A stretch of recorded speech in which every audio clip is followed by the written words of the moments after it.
C'est essentiel. Pourtant, tu parles Nu encore, mais c'est un logiciel qui n'est pour que le numérique. Dans les prochains jours, les 400 000 inscrits. Bonjour Eddie Playfair. Bonjour. Vous êtes principal du Newham Sixth Form College. Voilà. Est-ce que vous pourriez nous dire en quelques mots en quoi consiste votre établissement? Oui, d'abord il faut comprendre qu'il n'y a pas de système britannique à l'éducation, c'est un peu l'anarchie. Mais nous sommes 93 établissements qui s'appellent Sixth Form Colleges. Donc nous sommes plus ou moins des lycées, des établissements de 16 à 18 ans. Ça correspond à peu près à la première terminale en France. La terminale en France, voilà. Une minorité de nos étudiants passeront peut-être 3 ans, même 4 ans avec nous, donc ils auront peut-être 19 ans, même 20 ans avant de partir. Mais la plupart de nos étudiants sont avec nous 2 ans et préparent l'université, préparent la progression vers l'université. C'est un établissement de combien d'élèves? Nous avons plus de 2600 étudiants. Qui préparent à des formations plutôt générales, plutôt Les techniques? deux. Nous avons des sections générales avec un choix immense de sujets différents pour préparer l'université, et aussi des programmes professionnels dans presque tous les secteurs, et eux aussi préparent l'université, parce qu'en Angleterre, l'université a un statut commun, et les universités professionnelles existent au sein des universités générales aussi. Une des particularités de la Grande-Bretagne, pour ce qui est de ces établissements, de ces collèges, c'est que, en particulier, vous avez, vous, chef d'établissement, une autonomie relativement importante, avec comme, je dirais, contrepartie, le fait que vous êtes contrôlé, je crois qu'il faut utiliser le mot, un mot très fort, de façon, je crois que c'est le mot que vous avez dit, extrêmement forte. Oui. En quelques mots, c'est quoi cette autonomie et voilà, c'est quoi ce contrôle? L'autonomie, c'est-à-dire que l'établissement, nous avons une autonomie complète du point de vue de la gestion du budget, les décisions entre les dépenses différentes, le nombre d'enseignants, l'établissement, le développement du site, du campus, les investissements. On peut même prendre des prêts pour investir dans l'établissement. Alors nous sommes financés par l'État à 100%, mais nous avons une complète autonomie au niveau de comment dépenser cet argent.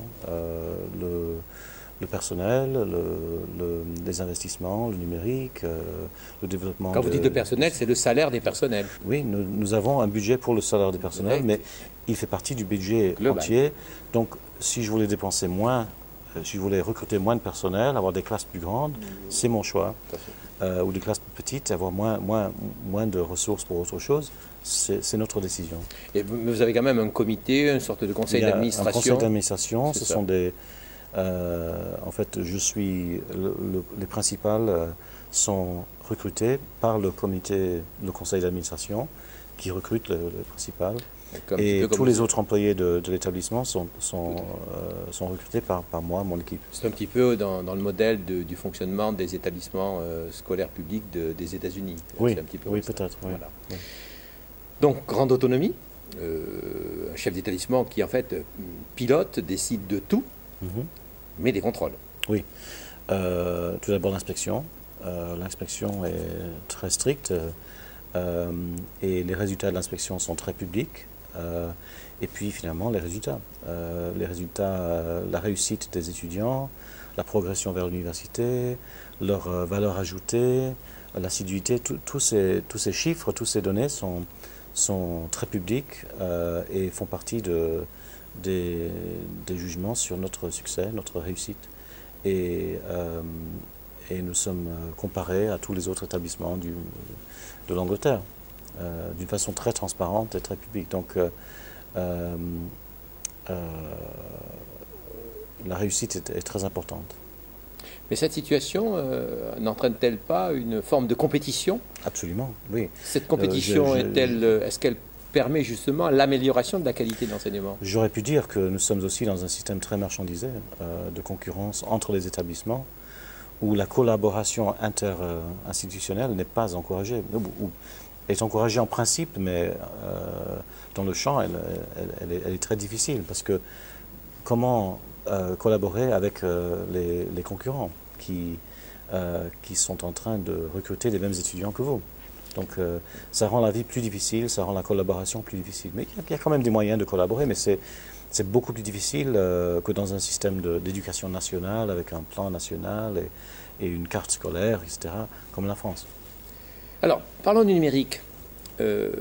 L'image que donne la Grande-Bretagne, des médias en parlent, c'est un petit peu celle d'un pays qui a anticipé, il y a quelques années, la problématique du numérique éducatif, en particulier en mettant en œuvre des plans d'investissement importants.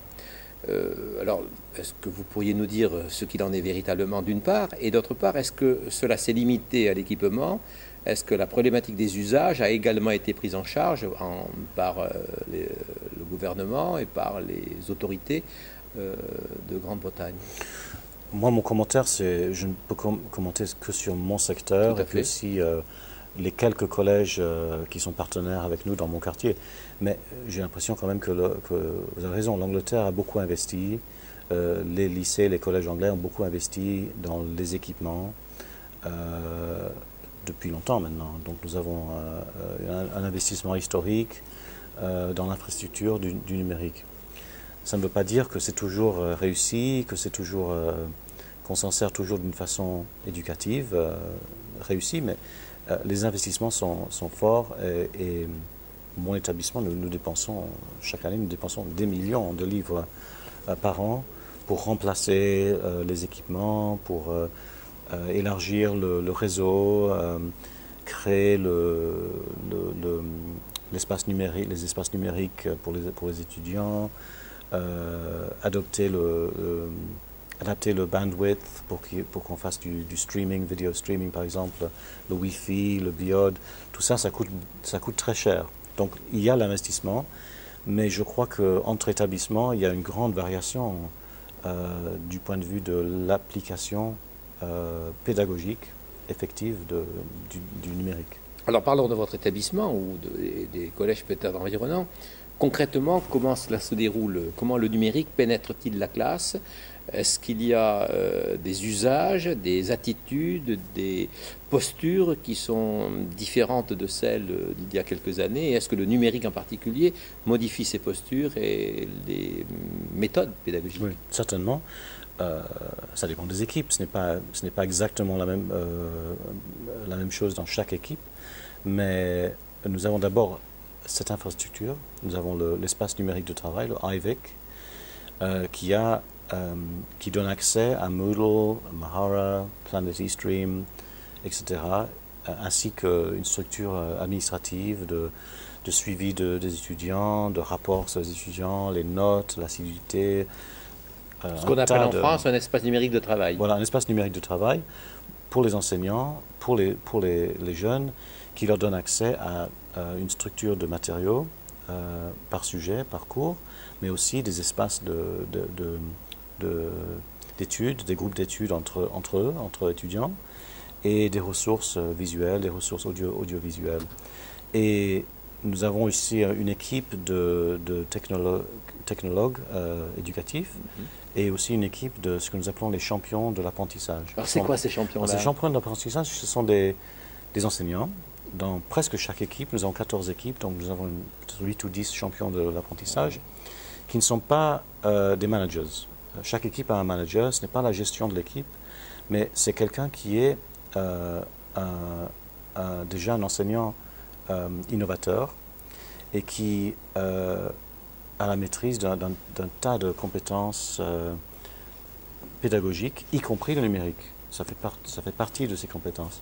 Et qui encourage, qui fait la promotion d'innovation, de nouvelles technologies, de nouvelles techniques avec leurs collègues, dont le numérique. Mais ce n'est pas seulement le numérique. Ils ne sont pas champions seulement du numérique, ils sont champions d'une pédagogie réussie. Donc, ils travaillent en pair et en groupe avec d'autres enseignants. Ils font partie de la formation continue. Donc, ils auraient des ateliers, des colloques.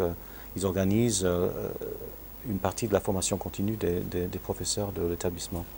Donc, et leur rôle, c'est d'encourager et de former et de pousser un petit peu les collègues à expérimenter, à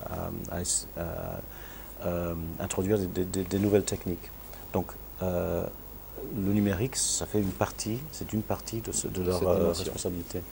Ils sont enseignants, ils ont un emploi du temps, ils ont des cours, ils ont des étudiants. Et qui les a désignés champions? C'est un poste, ils ont fait une demande, ils ont été interviewés par nous, par l'équipe, la direction. Et il y a certains critères, bien sûr, il faut être déjà un enseignant. Pas surtout l'ancienneté, mais l'expérience et de très bonnes notes dans les observations et une capacité d'enthousiasmer les autres, d'entraîner les autres. Voilà. Donc, on a eu un petit peu, on n'a pas été sûr qu'on voulait vraiment séparer ce rôle du rôle de manager. Mais on est assez clair que la gestion d'une équipe qui déjà demande des connaissances pédagogiques, bien sûr, était un peu séparé, qu'il fallait séparer un petit peu de l'innovation. Les deux travaillent ensemble, sont très proches. Mais finalement, le manager, c'est quelqu'un qui gère une équipe et qui a un rôle plutôt de gestion, de management. Le manager d'équipe correspond aux États-Unis ou en France aussi au chef de département d'une discipline déterminée. Qui est lui-même enseignant. Tout à fait. Qui enseigne, qui a des cours, etc. Mais qui est responsable. Tout à fait. Donc, en tant que principal, il y a une hiérarchie. Et ils font partie de la hiérarchie. Ils ont une équipe de 10 ou 12 enseignants. Et ils sont responsables de cette équipe. Ils répondent de leur succès ou de leur manque de succès.